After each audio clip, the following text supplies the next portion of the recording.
And as you can see here, I've done quite a bit of work with this laser. Now overall, I'm extremely pleased with this thing. It's my first laser, so you're gonna get a little bit different flavor review out of me than some other folks maybe. But very happy. I'm gonna go through some of the talking points they sent me. I can tell some other folks reviewing this are also going through the talking points, but I'll highlight which things maybe aren't quite up to snuff yet. But overall, a great system. Let's get back to that unboxing and assembly process.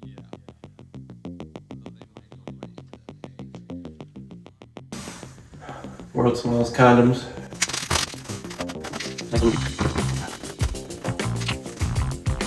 Air pump. Cool.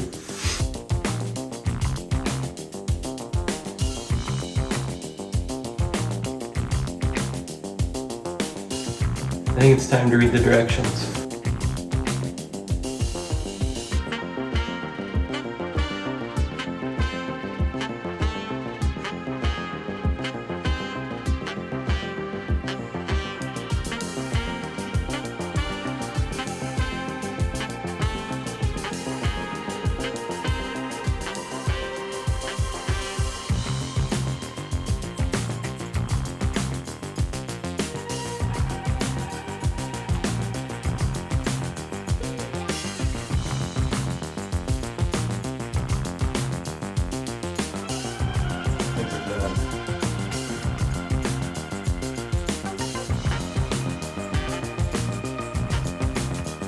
Okay, so from a hardware standpoint, I've got this thing all set up now. The pump is pretty nice. I actually did find the manual for it. There's one for the pump setup, which is pretty basic, and one for the rest of the machine.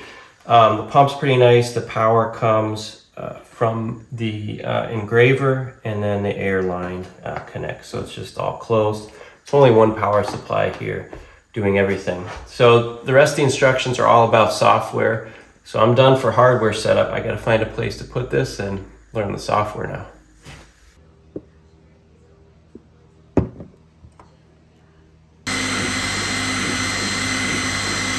Ew. It smells disgusting.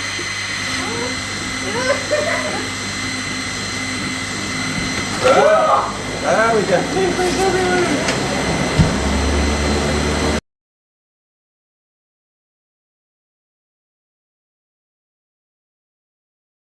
Did you like that pancake? What was wrong with it? Stinky. So as you can see, it is a very easy assembly process. There's like 4 screws to put in, a couple of 2 or 3 screws to adjust the tension in the belt. This thing is pretty much plug and play. And with that on-screen menu and some really nice, easy to follow instructions, I was up and running in no time. I went ahead and got a 450 by 450 millimeter bed to put my parts on from 2 Trees because unfortunately Algo Laser doesn't have one up on their website just yet. But this one works great. I'm very happy with it. I'll show you a little bit more about that. Also, ventilation. There's a reason I'm sitting next to the window. Luckily in my basement, I've got a window over there, window here, and a big fan. So right now, that's how I'm getting rid of the smoke and the smells from using this. But you know, come winter time, it's going to be a little cold. I'm going to have to come up with a better system. Definitely getting that campfire smell in the basement, because even when you're done cutting, the residues from the cutting process do stick around.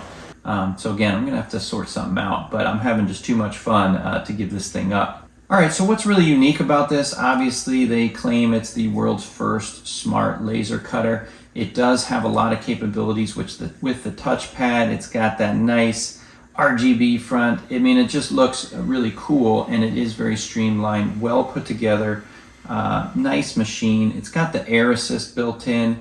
I mean, that just makes sense. You really don't want one of these without an air assist from what I've learned. Just a really nice, tight, easy to put together system. From what I understand, this is a 22 watt diode fiber laser. And I don't know much about these different lasers, but from watching other reviews, people are very impressed with what this laser can do. I think it's basically taking the 22 watts and focusing it in on a pretty small spot size, maybe smaller than earlier generations or similar products. So being able to cut through deeper, thicker materials and getting crisper, nicer, sharper engravings as well. So while we're talking about laser depth and depth of cut, here you can see this is a 3/4 inch piece of pine. I cut right through. I think this was maybe 2 or 3 passes. I can't remember. Maybe 1 pass on the pine. Really easy. Does really well with pine. This is the second pass, and there's already smoke out the bottom, so part of it's cut through.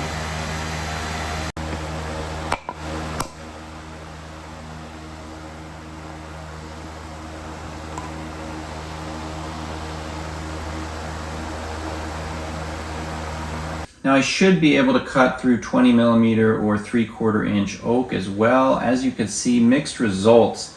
I had to use a hammer actually to pop these out because it seemed like no matter what settings I used, I was getting just barely getting through here, and I had some connected wood fibers. So barely on the 3/4 inch oak. Sticking with the power capability for a moment, I did try to punch through the stainless steel sample they sent me.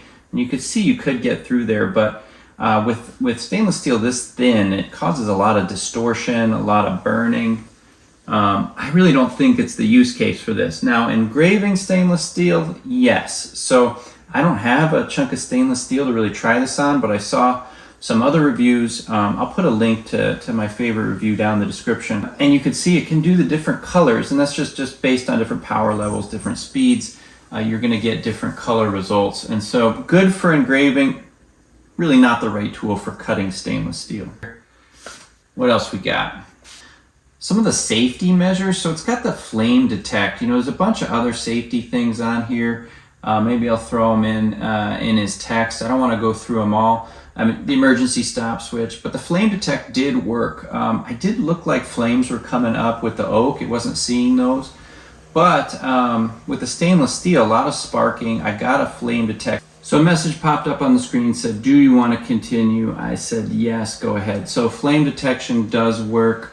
It's got tilt detection, USB connection detection and protection, beam detection and protection, air output, defective protection. So lots of smarts built into this. So this is not just like a maker kind of put it together yourself and hope for the best. This is a well integrated system here.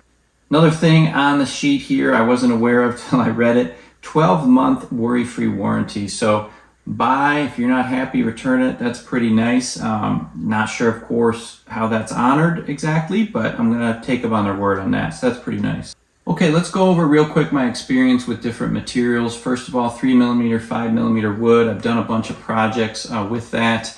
This is something I pulled off Thingiverse. I had to scale it down because it was for 6mm, so I just shrunk the whole thing by 86% of the original size or something like that. Went together great. I really like this fruit bowl. It gets a lot of comments. Here's another one off Thingiverse. This is a crazy spiral cut thing. This thing is hard to put together. Kind of cool, kind of trippy. It's a spiral, it conforms to the shape of the base. Had to glue that together. In terms of engravings, here's the first one I did. Not on the Basswood, this is on Birch. Basswood is a little bit brighter white, looks good. This is from a friend in Nicaragua designed this. I just took his picture and using Lightburn was able to do that. Okay, cutting wood and doing crazy assembly projects. This will be out for Christmas for my daughter. A cool little box mechanism here. Love that, that's pretty neat. Opens, closes, pretty cool. Obviously, we got the half chrome coasters. So lots of cool stuff, playing around, pretty easy to use Lightburn. Definitely missing some features, but is what it is. Here's a spray painted aluminum. I didn't have anything anodized, but dialed in some settings that work really well for that. I'll throw all the settings I use down in the description as well. They gave a sample of what I assume to be acrylic. Black acrylic actually does pretty well. When you do the engraving, it turns this white gray color and actually looks pretty darn nice. Now, I'm not quite sure the use case. I feel like this acrylic would get scratched up if I used it long enough, but I don't know. One material I'm really excited to use more is Slate. So people do a lot of things with Slate. Slate is a little more durable, and it engraves really well. Here's 2 samples I created using Lightburn. I finally realized you can kind of create these grids very easily in Lightburn. This one here I sprayed with lacquer, 2 coats, and actually it makes it more durable, not less. And it gives it that darker look. And so far I've seen Slate is very, unlike wood, which the settings really influence the darkness. Slate's very accommodating, and a lot of different settings get you a very nice engraving on slate. Of course, I'm probably not going to be cutting slate. So I've got some coasters on the way from Amazon, about $1 a piece, and I'll be playing around with those. So that's about it for the materials I've used. I do look forward to using stainless steel in the future. I'm getting some stainless steel coasters in as well. Like I said, the stuff they sent as a sample was just too thin, distorted while I used it. It was starting to warp up, get stuck on the laser. So really, you need some thicker stainless steel to do some cool engravings. Another thing I noticed is with the thicker materials, this laser is at a little bit of an angle, unfortunately. So all the parts are a little bit skewed. You're not going to notice when you're cutting through, let's say 1/4 inch or maybe even 1/2 inch, but you definitely notice it as you get up to 3/4 inch material. It's probably something I could dial in the mechanism. Like I said, everything's pretty much pre-assembled. So not quite sure how to dial that in or figure out which way it's leaning. Take some trial and error. In general, I don't really care. I'm not going to be cutting materials typically more than 3 to 5 millimeters thick. Let's talk a little bit about software options and how you run this thing. I've done most of my work running directly off the laptop here. There's so much trial and error, and the jobs usually take 10 minutes, an hour max, and so usually I'm just fiddling around with the computer and going straight from there. I did have success eventually finding a thumb drive that would work, and I could run off a thumb drive, just saving like G-code to there, just like a 3D printer. So that worked fine. Not so much success uploading files to the memory on the device or interfacing with my phone. They do have an app. I'm not sure if it works better with their original laser, but I'm not having success with this one so far. So overall, I think the touchscreen is nice. It does help. It makes things easier, but I'm not getting the full usage of all this thing's capabilities right now. But overall, even if I could, I think I'd still be going back to the laptop most of the time. Forgot to show you guys this one. This is my Mobius strip, downloaded from Thingiverse as well. Making these very thin slices to be able to do bends is a big thing with these thin wood projects. So look forward to doing boxes and things like that. And this was the easiest thing I could do to demonstrate that. Very nice. So far so good. I'm kind of obsessed with this thing. I definitely need to figure out a way to deal with smoke in the wintertime. So I'm going to set up near another window, get a whole ventilation hood thing going. I mean, that's how into this thing I am. I am totally into it.